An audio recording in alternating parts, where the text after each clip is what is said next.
Willkommen zu einer neuen Folge von Deutsch einfach gemacht. Schön, dass du wieder eingeschaltet hast.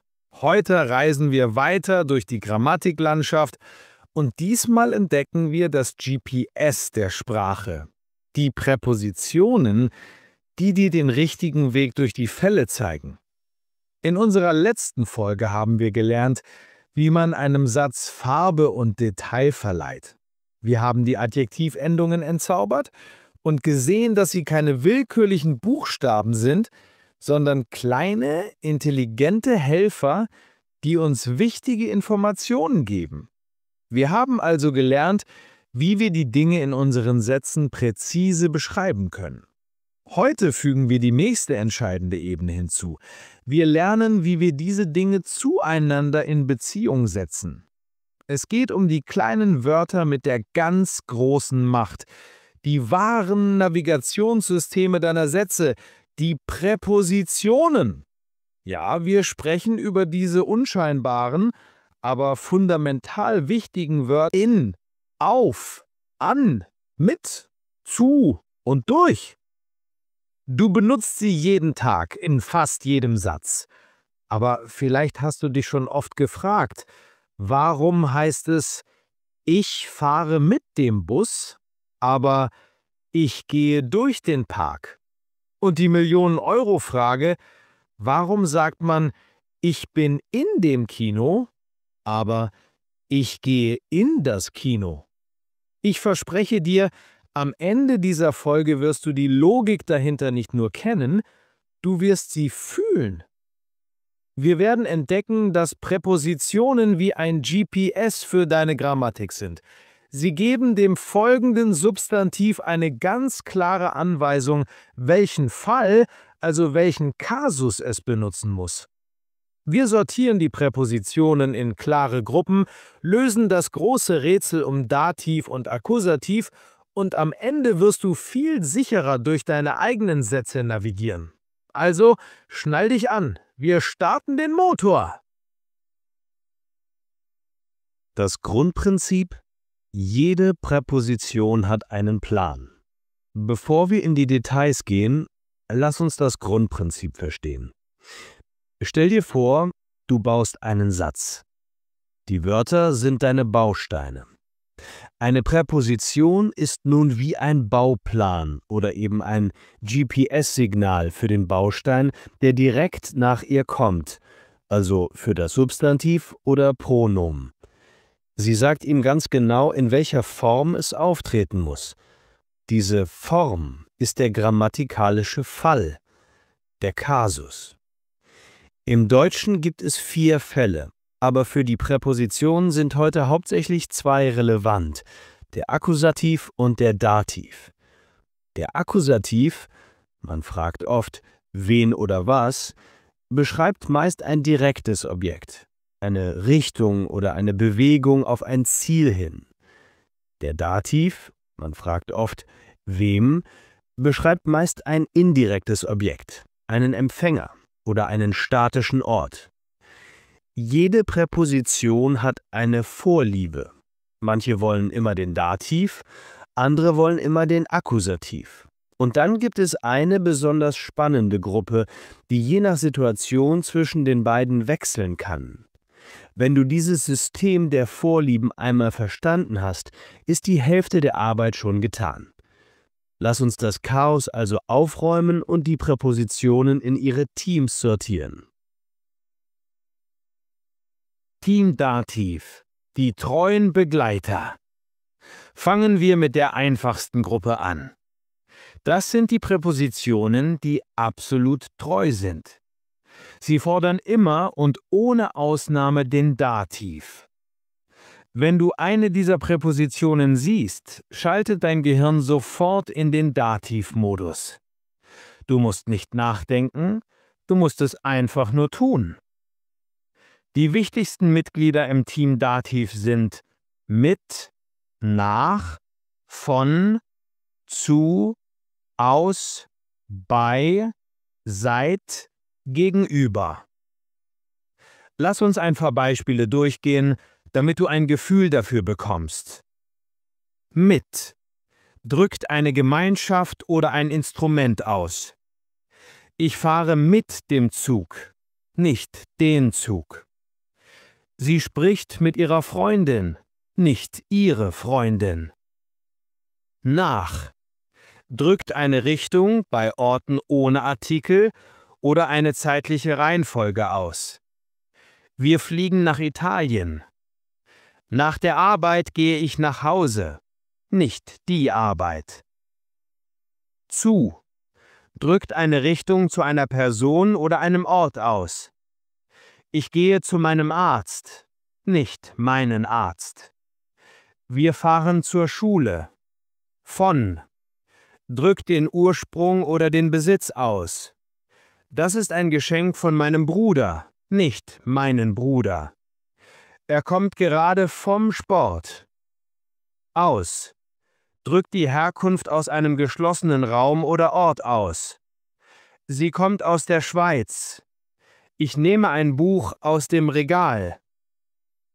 Diese Präpositionen sind deine besten Freunde. Sie sind verlässlich und haben nur eine Regel. Lerne sie auswendig und du machst hier nie wieder einen Fehler. Teamakkusativ.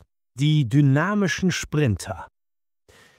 Genauso verlässlich, aber auf der anderen Seite des Spielfelds, ist das Teamakkusativ. Diese Präpositionen fordern immer und ohne Ausnahme den Akkusativ. Sie beschreiben oft eine Bewegung durch etwas hindurch, ein Ziel oder einen Zweck. Die wichtigsten Mitglieder im Teamakkusativ sind durch, für, gegen, ohne, um. Auch hier schauen wir uns das in der Praxis an. Durch beschreibt eine Bewegung durch etwas hindurch. Wir gehen durch den Park, nicht dem Park. Der Ball flog durch das offene Fenster. Für drückt einen Zweck oder einen Empfänger aus. Das Geschenk ist für dich. Ich kaufe Blumen für meine Mutter, nicht meiner Mutter. Gegen beschreibt eine Opposition oder eine Kollision. Deutschland spielt gegen Brasilien. Er ist mit dem Auto gegen einen Baum gefahren, nicht einem Baum. Ohne drückt das Fehlen von etwas aus. Ich trinke Kaffee ohne den Zucker, obwohl man hier oft den Artikel weglässt. Ohne Zucker.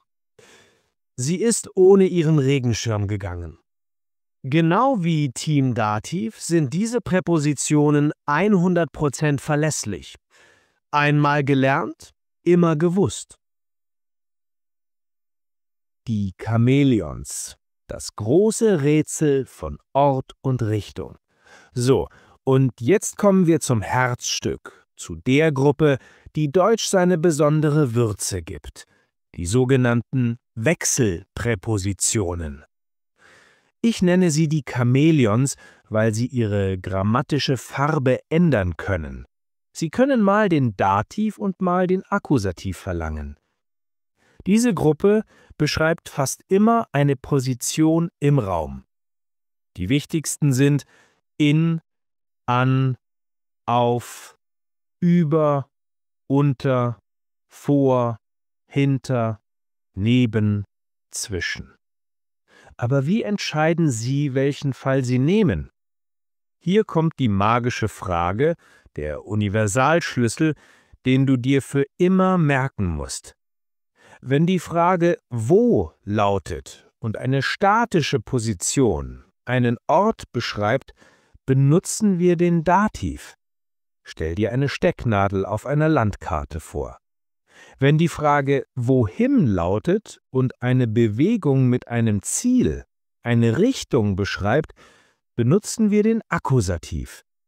Stell dir einen Pfeil auf einer Landkarte vor. Lass uns das an den 3 häufigsten Beispielen durchexerzieren. Beispiel 1. In. Wo bist du? Ich bin im Kino. Dativ, du bist an einem festen Ort. Wohin gehst du? Ich gehe in das Kino. Akkusativ, Du bewegst dich auf ein Ziel zu. Beispiel 2. An. Wo hängt das Bild? Es hängt an der Wand. Dativ. Es hat eine feste Position. Wohin hängst du das Bild? Ich hänge es an die Wand. Akkusativ. Die Aktion des Hängens ist eine Bewegung mit Ziel. Beispiel 3. Auf. Wo liegt das Buch? Es liegt auf dem Tisch. Dativ. Eine feste Position. Wohin legst du das Buch? Ich lege es auf den Tisch. Akkusativ. Die Aktion des Legens ist eine Bewegung mit Ziel. Dieses Wo- oder Wohin-Spiel ist der Schlüssel. Es geht nicht nur darum, ob es Bewegung gibt, sondern ob es eine gerichtete Bewegung zu einem neuen Ort ist. Schwimmen ist eine Bewegung. Aber ich schwimme in dem See. Wo? Im See. Ich verlasse den See nicht. Dativ. Ich springe in den See. Wohin? Von draußen nach drinnen. Akkusativ. Wenn du dieses Prinzip einmal verstanden hast, hast du die schwierigste Klippe der deutschen Präpositionen umschifft. Und schon hat das GPS seine Arbeit getan. Die kleinen, unscheinbaren Präpositionen sind gar nicht so chaotisch, oder? Sie folgen einer klaren Logik, einem System, das deinem Satz Struktur und eine eindeutige Bedeutung gibt. Lass uns die Navigationsregeln noch einmal kurz zusammenfassen. Präpositionen sind das GPS deines Satzes. Sie bestimmen den Fall des folgenden Substantivs.